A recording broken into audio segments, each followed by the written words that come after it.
The Silent Hill rumor mill has been churning away for quite some time now, arguably ever since the hugely anticipated Silent Hills project was cancelled back in 2015. In the intervening time, fans and media alike have desperately latched on to any nugget of information they can find about the future of the series. According to a press release earlier, Konami has joined forces with Bloober Team, the developers behind Layers of Fear and survival horror title The Medium, in a strategic partnership that will open the doors to future collaborations. It seems that some work may already be underway. In fact, according to VGC, one of the projects Bloober Team is working on is Silent Hill related. This would seem to confirm the rumors of a Bloober Team-developed Silent Hill game that circulated back in February, when CEO Piotr Babieno revealed that the company was working on another horror IP, with a very famous gaming publisher. Despite the attempted vagueness of Babieno's comments, fans quickly took them to mean that the company had joined forces with Konami, and had received the green light for a Silent Hill project. If the source is correct, it could also lend credence to the rumors that Konami is partnering with several developers to work on multiple Silent Hill projects simultaneously. Since some of the more recent titles in its big franchises have met lackluster sales figures, it would seem Konami is becoming more open to the possibility of trusting third-party developers with its big names, such as Metal Gear, Contra, and Silent Hill. The fact that Bloober Team is actually associated with Konami now certainly puts this latest batch of rumors in a stronger position already, though fans should naturally keep their hopes in check until an official announcement. Regardless, this certainly appears to be a mixed news for Silent Hill fans. Ever since the series creator, Keiichiro Toyama, moved on to pastures new, the possibility of a new, authentic Silent Hill game seemed to be dwindling, despite Toyama's promises that his next game would prove to be just as much of a psychological horror experience. The fact that the franchise appears to be in the hands of a company like Bloober Team with reliable horror credentials can be a good or bad thing going forward, because the team is not known for successful horror titles with more immersion. Back when the rumors first started about Bloober Team making a Silent Hill game, other leakers claimed that there were multiple Silent Hill games in development.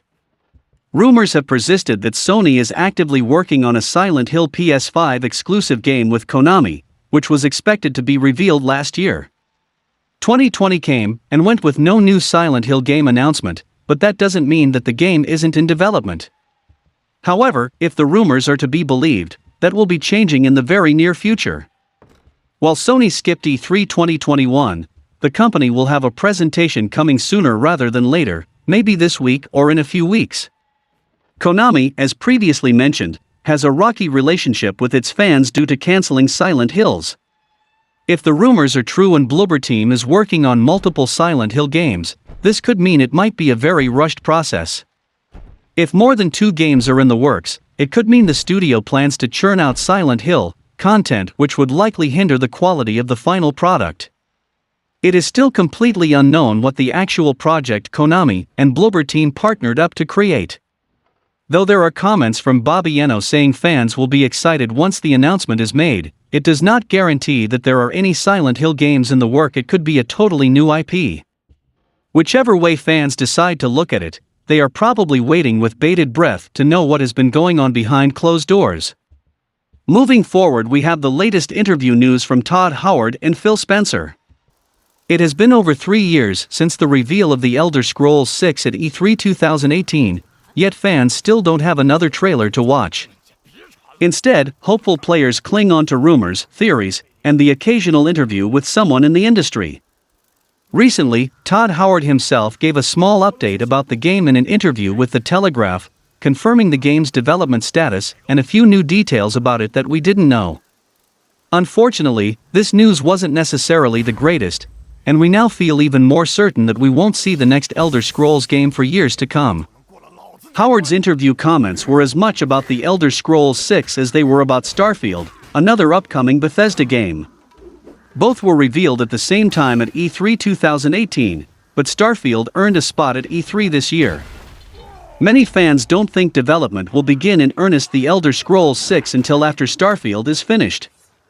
The first thing that Howard mentions about The Elder Scrolls 6 in this interview is that it will use the same engine as Starfield. Dubbed the Creation Engine 2, this is to be the new technological base used for Bethesda games moving forward. For those that may not know, Bethesda has used the creation engine for Skyrim, Fallout 4, and Fallout 76, so Creation Engine 2 will likely be a new and improved version of that. This should be a doubt for fans, as The Elder Scrolls 6 is going to need to bring something new to the table if it wants to perform like Skyrim did. While the new engine is good news for The Elder Scrolls 6, what came next is far from it. Howard confirms that the game is still in its design phase, as the primary focus at Bethesda at the moment is Starfield. He does go on to explain that since the Creation Engine 2 is being used for both Starfield and The Elder Scrolls 6, work is technically being done on both games simultaneously, but it's still pretty clear that Starfield will come first. Closing off his comments on The Elder Scrolls 6, Howard states that Creation Engine 2 will be updated with each new game to release on it, so there will still be some changes between what Starfield and The Elder Scrolls 6 run on. With all of that in mind, we probably shouldn't expect to see The Elder Scrolls 6 completed anytime soon until 2026 or beyond. Todd Howard is one of the most notable video game developers on the planet, being the face of Bethesda and the subject of numerous internet memes. Howard is also a big Indiana Jones fan, which makes Bethesda's upcoming Indiana Jones game seem like a natural fit for the developer. And while it was just announced a few months ago, it turns out that Howard first pitched the idea over a decade back. Speaking in an interview with Telegraph, Howard offered up a few small details about the upcoming Indiana Jones game. While he wouldn't spill the beans on any major gameplay information, he did reveal the relatively storied history of getting to this point. Apparently, Howard had originally pitched the game to George Lucas and Disney back in 2009, stating that they were super excited about it. It isn't clear what caused the pitched game to fall through, though Howard did state that he's been trying to get an Indiana Jones game made since then.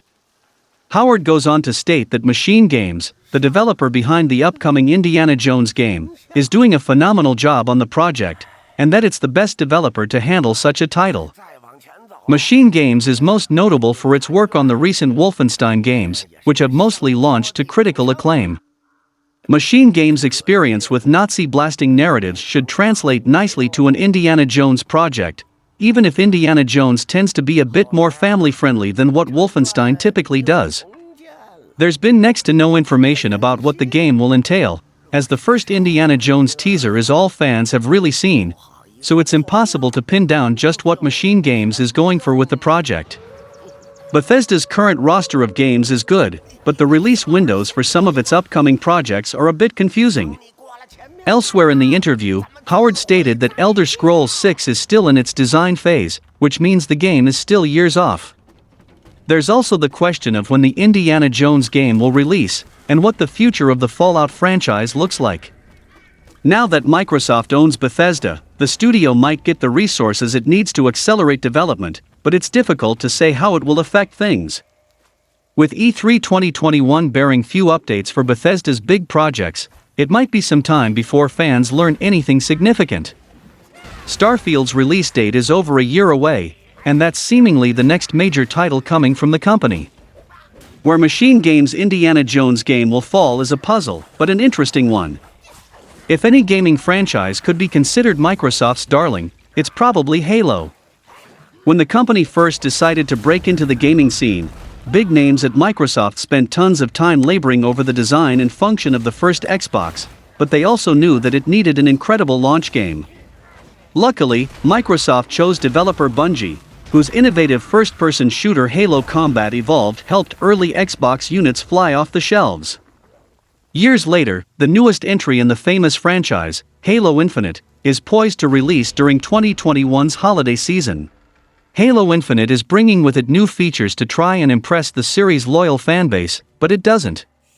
Developer 343 Industries has also put some work into Halo Infinite's multiplayer, which the company showed off at the recent Xbox E3 conference. 343 seems to be making a dull effort to return to classic multiplayer elements of Bungie's Halo trilogy, but due to some reasons the new Halos cannot reach the heights of the older titles. Halo Infinite is a huge project that could hit big highs or crushing lows, but the team at Xbox believe the game won't make or break the series in the long run, which depicts the lower confidence of Phil Spencer in their flagship franchise, which is sad to see.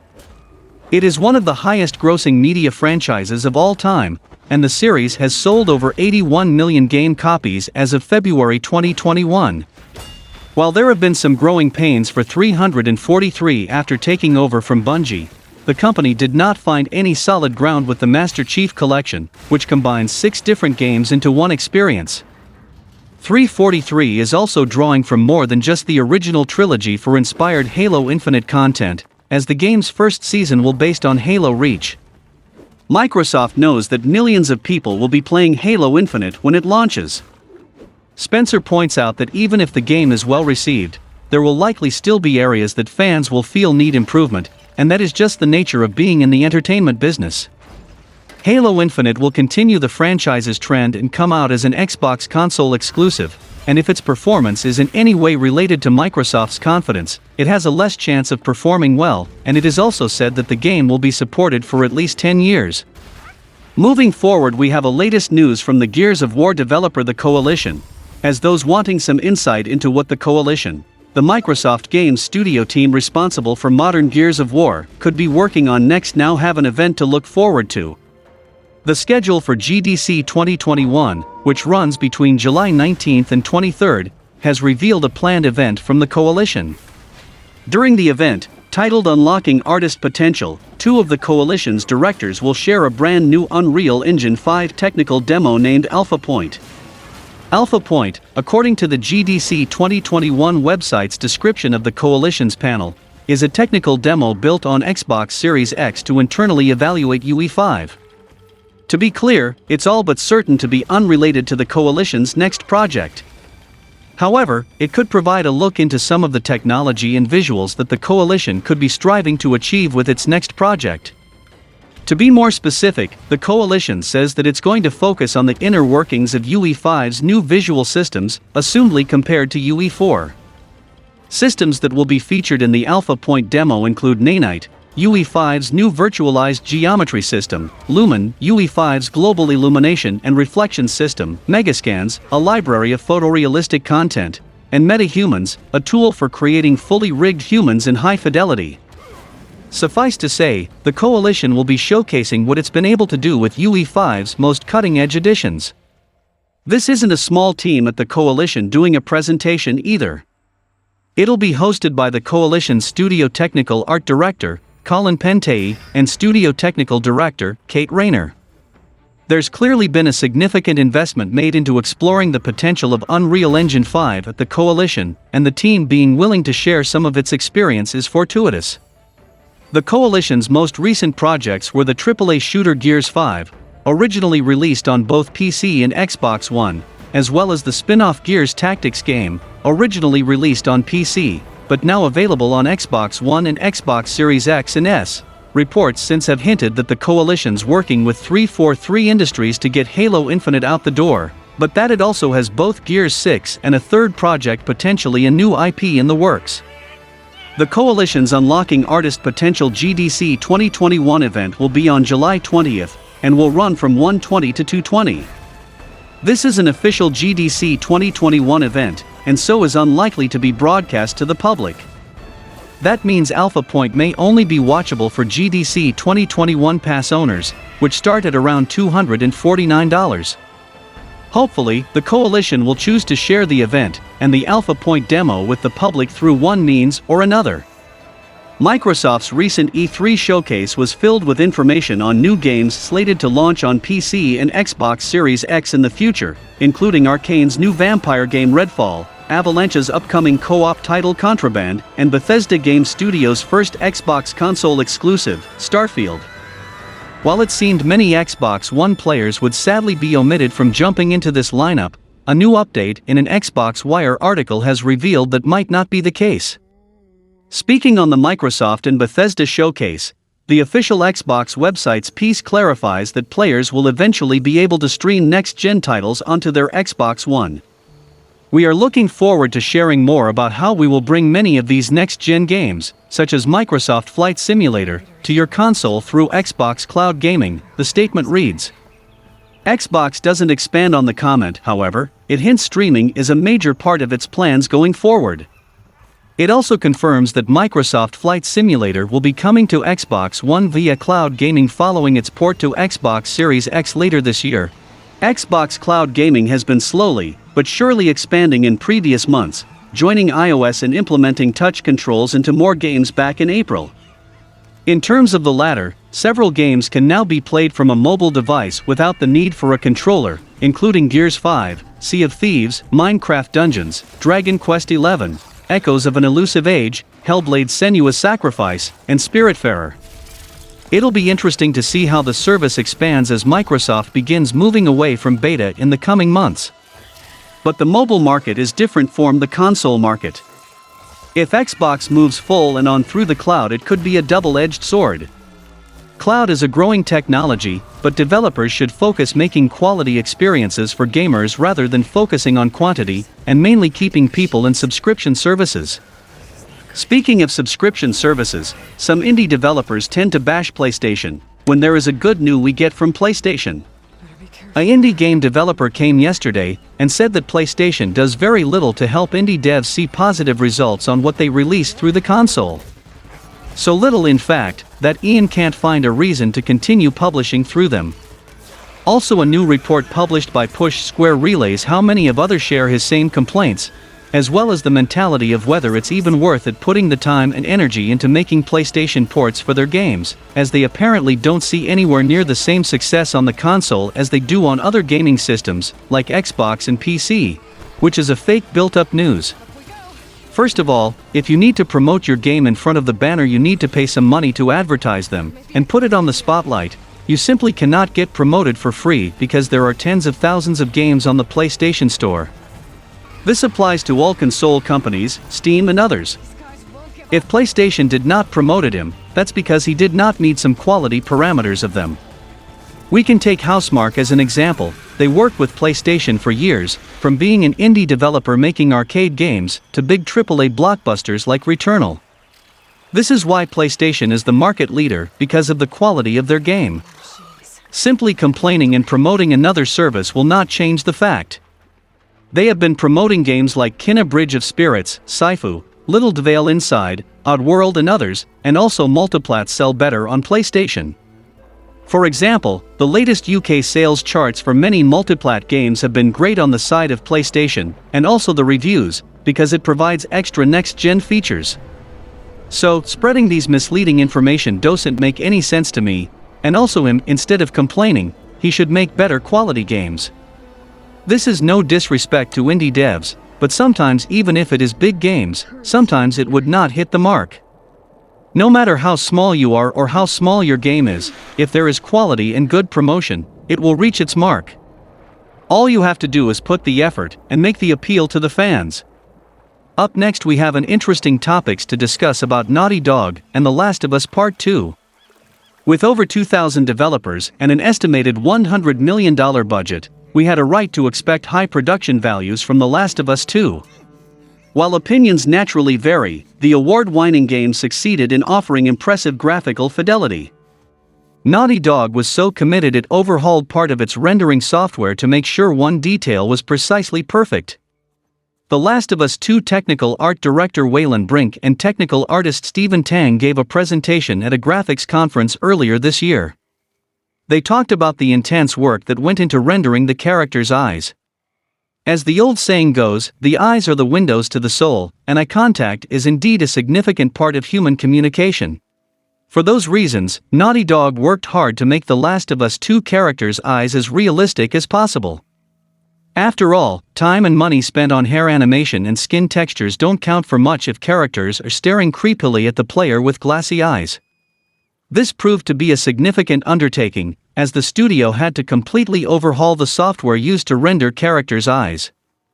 As Brink pointed out, Ellie had very realistic eyes in The Last of Us 2's reveal trailer. However, that was largely thanks to careful lighting and camera angles. Overcoming this limitation in-game was a lengthy process that began with taking numerous reference photos. After that, the team applied screen space shadows to the characters' eyelids and lashes. That's a type of ambient occlusion that utilizes ray tracing to accurately depict how light interacts with a 3D model. It gave the characters' eyes much-needed depth, resulting in a more realistic and relatable appearance. Human eyes weren't the only ones to get special treatment either. As Brink and Tang explained, the team was working on giving taxidermied wolves retroreflective eyes. This is a common trait of naturally nocturnal animals, where their eyes reflect light differently depending on the brightness level. It's the reason dogs' and cats' eyes appear to glow in the dark. Naughty Dog managed to simulate it by writing a piece of code to calculate the reflectiveness of the pupil. The game engine then applied an iridescent glow to the animal's eyes. The developers liked the effect and applied it to all infected enemies in The Last of Us 2. The result was zombified creatures that looked even more unsettling. Altogether, this may seem like a lot of work for comparatively minor details, but the dedication and passion for the game is just marvelous. The developers believed it was an essential step toward immersing players in the game's world and story. And while The Last of Us 2 was not without controversy, no one can ignore Naughty Dog's games with the level of details. Speaking of The Last of Us Part 2, following the game's first anniversary, Naughty Dog releases new update patch 1.09 for The Last of Us Part 2. Being exclusive to Sony PlayStation, The Last of Us 2 released on PS4, and was given an eventual next-generation upgrade on PS5. The Last of Us 2's PS5 enhancement brought with it a 60 frames per second improvement, making visuals and frame rates much smoother. Recently, a new update has been integrated into the game. The Last of Us Part 2 has released a relatively small update patch, coming in at 96 megabytes. Update 1.09 features a few minor fixes to The Last of Us Part 2, and details around which fixes are implemented have yet to be disclosed. PS4's update history makes a general note of bug fixes and improvements and a fix for an in-game timer that had issues while players were playing The Last of Us 2 in 60 frames per second. These issues and repairs are seemingly trivial overall. But fans may be interested to hear that Naughty Dog is still continuing to iron out technical issues of any size. The original Last of Us game had a standalone multiplayer mode, titled Factions. It was previously stated that The Last of Us 2 had plans to accompany the game's single-player experience with a multiplayer mode. It is unclear whether this multiplayer mode would have been similar to Factions from The Last of Us, or entirely an restructured experience. Following the game's first anniversary last month, we have been excited to hear more news about The Last of Us 2's multiplayer experience. Unfortunately, this update does not confirm or tease speculation about an upcoming multiplayer mode being added to the game. While the specific bugs that this update fixes are not explicitly addressed, it is likely that the update patch is only meant to stabilize a number of performance issues. HBO's series based on the hit video game franchise The Last of Us by Sony and Naughty Dog has been steadily adding members to its ensemble of actors portraying well-known characters from the games. Now, it has been announced that Dumbo child actress Nico Parker will be playing Joel's daughter Sarah, a character who made a lasting impression on many players during the first game's prologue. Nico Parker is a relative newcomer to acting, as Dumbo represents her first credit as an actress. Parker also starred in 3 episodes of a Jude Law starring HBO miniseries called The Third Day, and ironically, Parker played the role of a girl named Ellie in that series. Parker also appeared on shows such as The Late Show with Stephen Colbert during Disney's promotional campaign for Dumbo, and she will soon be seen in Warner Bros.' Reminiscence, which comes to theaters this August. Details on the series and its storyline are sparse, but it is known that it will be based on the first Last of Us game. In that game, the story takes place 20 years after a mutant cordyceps fungus turns humans into man-eating zombies, and the main narrative follows a survivor named Joel, who must smuggle a girl named Ellie out of a quarantine zone due to her being immune to the infection. The Last of Us creative director Neil Druckmann and Chernobyl creator Craig Mazin are both writers as well as executive producers on the series, with PlayStation Productions and Sony Pictures Television co-producing the project. The Mandalorian star Pedro Pascal has been announced Joel, with Bella Ramsey playing Ellie, while Gabriel Luna will play Joel's brother Tommy and Merle Dandridge will reprise her role of Marlene, as she had been the game version's voice actor. Druckmann has noted that while some scripts for The Last of Us will borrow heavily from the games, others will have significant deviations from the source material. Production on The Last of Us series is scheduled to begin in July 2021 in Calgary, Alberta, and will conclude in June 2022. Nico Parker is an exciting choice to play the role of Sarah. The actress is relatively unknown at the moment, but with experience in big productions such as Tim Burton's Dumbo, the role can be both a good source of industry notoriety for Parker, as well as a fresh take on the character of Sarah in the eyes of hardcore Last of Us fans. HBO's series adaptation of Neil Druckmann's popular 2013 Sony PlayStation video game The Last of Us has commenced filming in Calgary, Alberta. At this time, the highly anticipated series doesn't have a release date.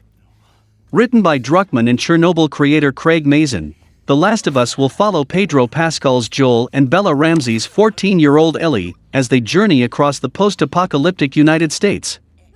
The two characters are forced to depend on each other for survival as they travel out of an oppressive quarantine zone. Despite never appearing on screen together, Pascal and Ramsey both had fan-favorite roles on HBO's Game of Thrones. Series star Gabriel Luna celebrated the start of filming The Last of Us by sharing a behind-the-scenes set photo of the long-awaited show on social media. The image shows Luna in a car alongside Pascal and Nico Parker, who is playing Joel's daughter Sarah. "Already love these folks," said Luna in the caption. Luna, who is best known for his role as Robbie Reyes/Ghost Rider in Agent of S.H.I.E.Ld., is playing Joel's younger brother Tommy. In the video game series, Tommy spent the early years of the outbreak with Joel. Tommy eventually separated from Joel because he decided to try to save humanity over his brother. The sympathetic character was highly skilled with handguns and preferred more distant forms of combat. The game earned universal acclaim and was praised for its diverse characters, visual design, and captivating story arcs.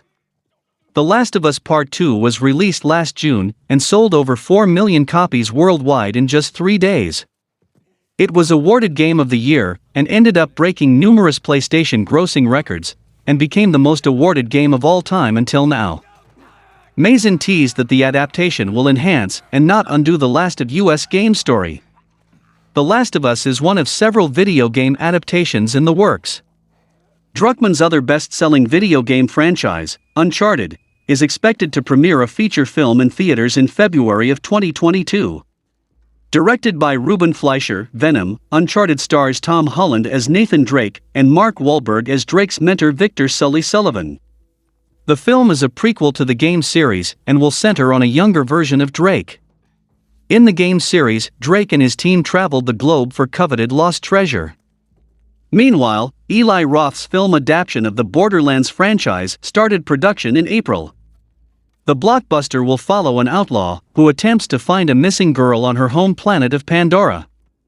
Borderlands' large ensemble cast includes Cate Blanchett, Kevin Hart, Jamie Lee Curtis, Jack Black, and Edgar Ramirez. So, some of the PlayStation games takes movie and series adaptations is a good thing, but I fear that a few missteps would ruin the legacy of these games. So the full team must be very careful in embracing the universes in a good way. And that's all for the video, guys. Like and share the video for a greater audience.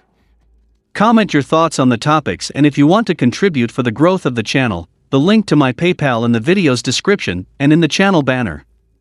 Donations are always appreciated. Thanks for watching the video, subscribe to the channel and click the bell icon, and until then from SMPV it's goodbye.